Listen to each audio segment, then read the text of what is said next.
Welcome to the 5% Club with your hosts Maria Mejia and David Pataki as they dig deep into what it takes to start, grow, and take your business to new levels.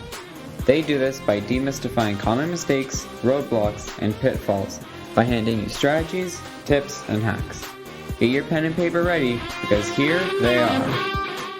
Welcome everyone to another episode. This is your imported accountant and... Oh, what's your name though? Who cares what my name is? And I'm the Panastic business coach, David Pataki. I'm Maria Mejia. Apparently you all need to know my name, even though it's not already been said in the title sequence. Well, I want everyone to know that it's actually us and not a substitute. Okay. I hope you don't get a substitute for me. I'd be hurt. Well, Cheers. You can travel. You are allowed to take time off, just not on Thursdays. Just not on Thursday. Oh yeah, When Thursdays we record these. Yes, we do our Facebook Live on Thursday, and we do our podcast on Thursday, and we just get a lot of housekeeping stuff done on Thursday. Thursdays are housekeeping day. It's pretty good. It works. It's been working. Yeah. So what do you want to talk about today, Maria?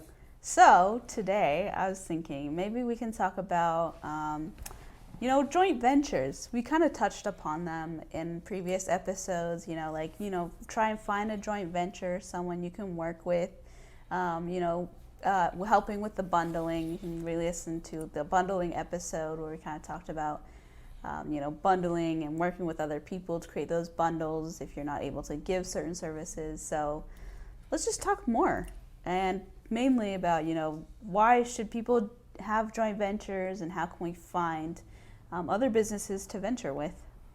Well, why don't we just go back a step? I'm sure most people know what joint ventures are all about, or joint venture partners, or referral partners, alliances. I mean, there's a number of different terms that we could use for them. But so a joint venture, in the terms that we're using, it could be where there is some value there, or there's some monetary gain one way or the other, or it doesn't have to be. But generally speaking, a joint venture is when you are working with somebody else that's serving your ideal customer or your ideal prospects, but with a service that is not the same as yours. So let's have an example of a business. So let's go with a florist, someone who sells flowers and flower arrangements as their business. Who would be their potential joint venture partners? Well, great question, Maria. And where we'd like to start is, for any business, no matter what you are, whether you're a florist or not, we will use the florist as an example here. You want to create what's called an event chain. And what that is you need to figure out, what do people do typically before they purchase that product or service from you? Perhaps during that product or service, or during the what time they do you're while they're giving, while you're giving the product or service. You're welcome. Exactly. Thank you, Maria. That's why we work so well together. And then there is, what do they do, or what do they purchase after they deal with you? Wow. I mean, that way more complicated than it should have been. So what do they do before they come see you? What do they do perhaps when they're working with you? Depends on what it is. If it's just a simple retail transaction, it's not that big of a deal. And what do they do after they work with you? That's a good summation. So with a florist, a potential event chain could start with someone having a wedding. So as people know, there's a lot of work into, planning a wedding. You gotta figure out a wedding planner, a venue, the florist, the cake decorator, any other caterings, the dress, the shoes, the makeup, and the list kind of goes on. I would know. I went through all that. Right. So, Maria, good pointing all that out. So what I would suggest that you do is you kind of write down what happens before. So let's say you are the florist, and typically most wedding scenarios start with the jeweler, right? So the wedding band or the wedding ring is purchased, And then from there, a number of different things could happen on the way. They may go to the venue first, for the reception hall, or where they're going to get married. And then they might go see you, and then they'll go see a limousine or a DJ, a photographer, right? So find out where you are in that event chain.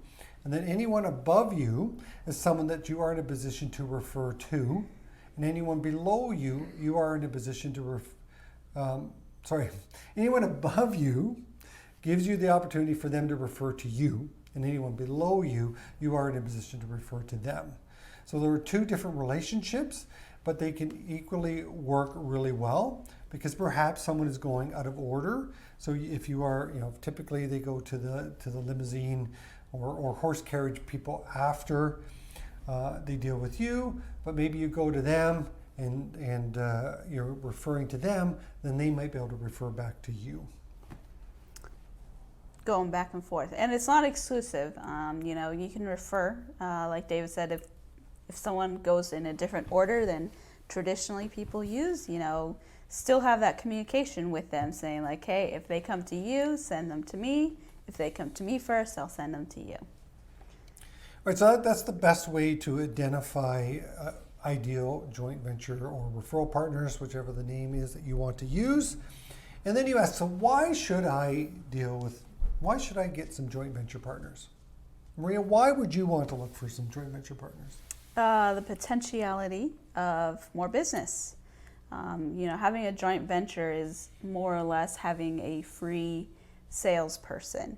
Their ideal clients are going to be the same as yours. And so if someone comes to them and I have a good relationship with that other business owner, they'll be like, hey, I know this florist and she can definitely help you. She's good reputation. She always has the best quality things. They're your own personal, salesperson that you don't necessarily have to pay like a salary or anything. So just the potential of more customers, more clients for your business. Right, a lot of us, business owners, we get out there and we have to do it all on our own. So we work on our own advertising, we work on our own pricing, our own bundling, all that fun stuff. And that's great, and that's foundational stuff that you fun do foundation. That's what he's saying. That's fun. Foundational things that you need to do. Well, this is quite the I don't think David can speak today. But so great foundational aspects to set up. But one way to help, speed up or to generate different revenue a little bit quicker or with a different type of effort is the joint ventures. And when you take a look at the florist, for example, if they were indeed, their wedding package typically was $3,000 for a wedding, can get one referral per month from just one of those joint ventures, and you are at $3,000 a month, or $3,000 for a wedding package, and you got one referral a month. That's an additional $36,000 that you didn't have to work for or advertise to get. Yeah, so it's really good for you. And that's just getting one referral. So that's a great way to generate new leads and new sales into your business. Mm-hmm. As well, another benefit of having a joint venture is in your packages, you might be able to offer even more. So, generally, back to our florist friend here, they generally just, have that bouquet of flowers. But then, what are some other services that they can offer? Well, they can maybe, if they have a joint venture with a venue person that they always, send the flowers to and help set up the flowers and things like that, they can maybe offer either a discount or a bundled package of, like you get the venue, plus we do all the setup of the flowers and everything, the maintenance of the flowers the day of, and potentially like extra added things to a special package. Right. Now, when you're looking to connect with potential joint venture partners, you don't go there saying, I need this, and so on and so forth, with the me, with your handout. What you need to do is look at what value can you offer that joint venture partner, so that you're actually helping them grow their business as well. And that way they'll look at, because a lot of these people do get approached by other, let's say the venue place.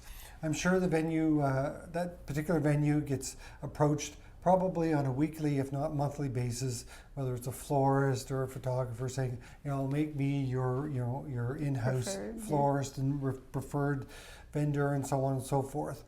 So then you have to look at what is going to separate you from the other, 12 florists that are going to be looking to get into that same venue. Now that takes a little bit more work, but once you figure that out, what value you're bringing or what you're able to bring to the table that's different than other people, then your joint venture partners will look a lot more favorable, and you'll be more successful in gaining those joint venture partners. Yep. For example, in our business, we normally do the bookkeeping, but we also generate a monthly report called an FS matrix report and a profitability report. And normally, if we just got the client on our own, we just give that report to the client, have our monthly meeting. But with our joint ventures with other accountants and other business coaches or other professionals, we give it not only to the client, but also to the accountant, so they can see like, hey, here is what we noticed in the business, how they're doing. If you see something else, or if you want to discuss it professional wise before we go to the client, let's have that conversation. It's less work that they have to do, but it's already something that we're doing in our business for our clients already. So it's not like added work that we need to do. Right, and typically what happens in the accountant world, most of the time the businesses only go to the accountant at the year end, or sorry, not even at year end, they go to the accountant when it's tax time. And they throw all the books on the table and say, okay, I need you to do my return, and off we go. So what that means is the accountant has a lot of work, so tax time is very stressful, overwhelming for them. And they're only seeing their client once a year. So as Maria had said, we do produce this profitability report. We send it to, so when we're working with our accountants, they get the profitability report as well. And now they have the opportunity to reach out to their client and then say, okay, let's set up a meeting. So now they're able to touch connect with their client over the year and help give tax advice or tax planning advice or different recommendations.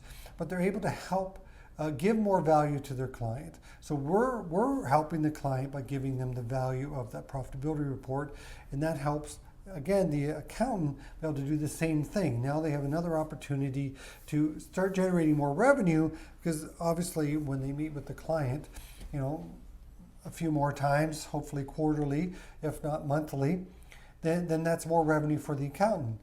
And then you might go, wow, okay, so you're paying the accountant more money, but the thing is that business actually will be growing, and that's more of an investment and not a cost to see the accountant, because the accountants are able to help them be more profitable. We're helping them to be more profitable. So at the end of the day, it's not a fee on fee on fee. It's an investment that's helping them grow and be way more profitable than they could be on their own. So think of different things that you are already doing in your business, or that you're already planning on doing in your business, and how can that be a value added when you do talk to potential joint ventures? Be like, I'm doing this in my business already, and this is something that could add value to people who are coming to you. So you can have the same value added in your services. So it's having that proposal of building both of the businesses. Right, and there's one of my mentors, he uses this expression, when you're going to meet with joint ventures, don't be the Grinch, be Santa Claus. So make sure you're coming there, you're offering something, whether it's it could be free value, it could be just a different way of added value to their customers, so that it will position the joint venture partner in a better position to close that client, because the value add that you're bringing to the table just inherently brings more value to what they're offering their clients. For sure. So now you've created, you've written down your list of, who comes before you and then who comes after you as in relations to, the buying process for whatever service or product that you sell. And you've approached a joint venture person, you guys have an agreement, whether that be like a revenue split or a potential discount you can give someone. And then, you go on your merry way, you refer clients to each other. But down the road, you need to have that communication with that joint venture partner. It's not a one and done deal, refer people to them when you think about it. It's a relationship that you have with them, because down the road, maybe a year down the road, they're going to change up, some services or some products that they are offering, and having either a quarterly or maybe even just an annual visit with them, a sit down, be like, hey, how's your business? What's new in your business? And how can I help you in your business? 100%. Communication goes across the board, but well said, Maria, when you're talking about joint venture partners. Because again, if you're keeping track of what you're doing, maybe it's not working as efficiently as you want it to, or maybe one of the partners is a little happier than the other. But if you can keep up that communication, you can build that relationship, make it stronger, and maybe even be able to add more value as time goes on. Because, life changes, and, people might meet new and other people, and you could create a joint venture with maybe someone that they'll maybe meet someone that you wouldn't have met because you run in different networking groups or social groups, and then they can connect you with another potential joint venture. So having that communication with people constantly, helps you grow your web. Your web. Your Charlotte's Web.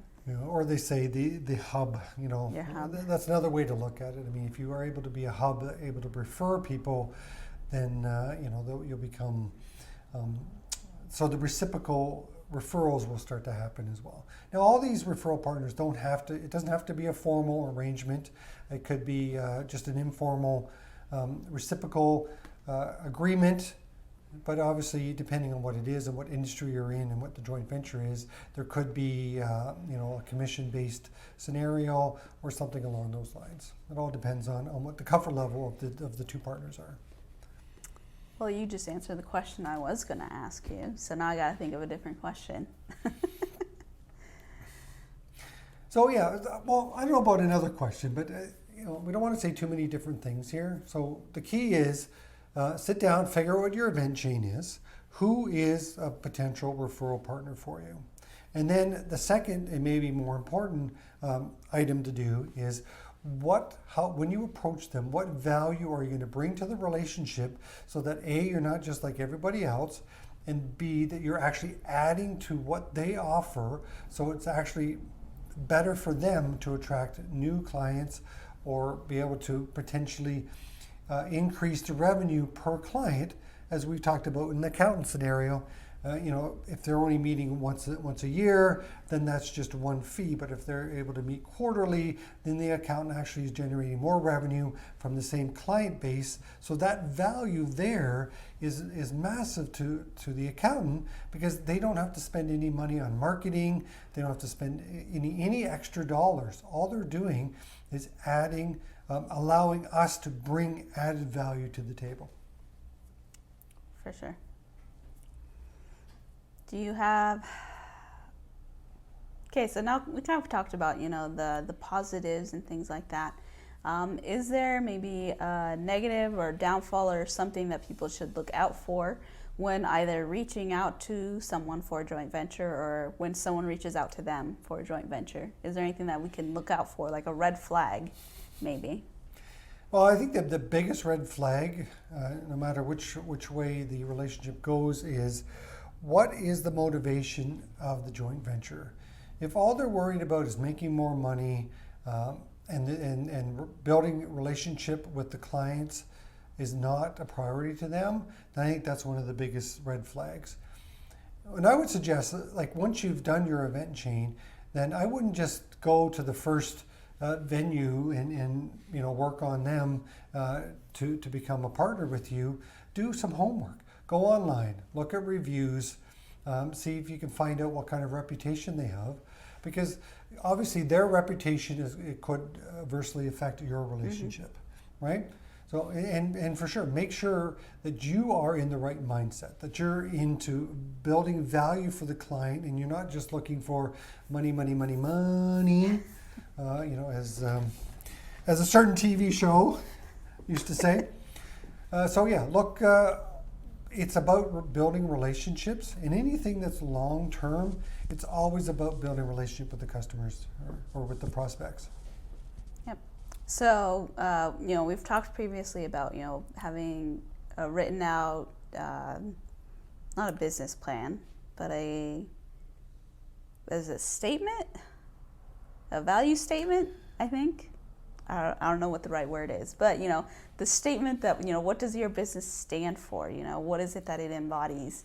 And having that in mind when you approach another business. Like, do they have the same mission statement? I knew there was a statement in there somewhere. Do they have the same or similar mission statement as you?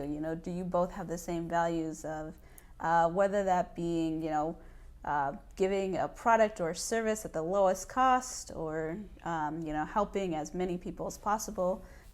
Are your values the same? Because if they are different, then there could be significantly different. Yeah, if they're significantly different, there could be a lot of contention when they potentially do refer people to you. They might not refer your ideal clients to you. They could be referring different types instead. Well, excellent point there. We've talked about that written down, whether it's a mission statement or vision statement or the vision for the business. Once it's written down, we said, once it's written down, you're part of the 5% club. But the key there is that when it is written down, make sure that you're sharing that with your potential referral partners. Because like Maria said, you want to make sure they're at least similar motivation as you. Because the last thing you want is to get into a contentious relationship. It could affect both your businesses and not be productive for anyone. Yeah. So it's okay to say no. It is okay to say no. And do your homework. Do your homework and be prepared to say no if the wrong people are approaching you. Yeah. But definitely, keep your mind open. There might be someone who comes to you for a partnership that you wouldn't normally think about partnering with. So always have an open mind as well. Yeah, potentially, being creative and thinking outside the box could be a unique way to reach to reach your target market differently. Yep. I think that's about wraps up this joint venture conversation. If you have any comments or any questions, if you don't necessarily agree with what we've said, please comment or get back to us. But with this podcast, please like and share and recommend and all those fun things. Yep. Like David said, let us know your thoughts. We love hearing. We love hearing from all of you, and thank you so much for listening to us as well. You guys are amazing and very supportive. So we will see, and you'll hear us in our next episode. Until next time. Bye.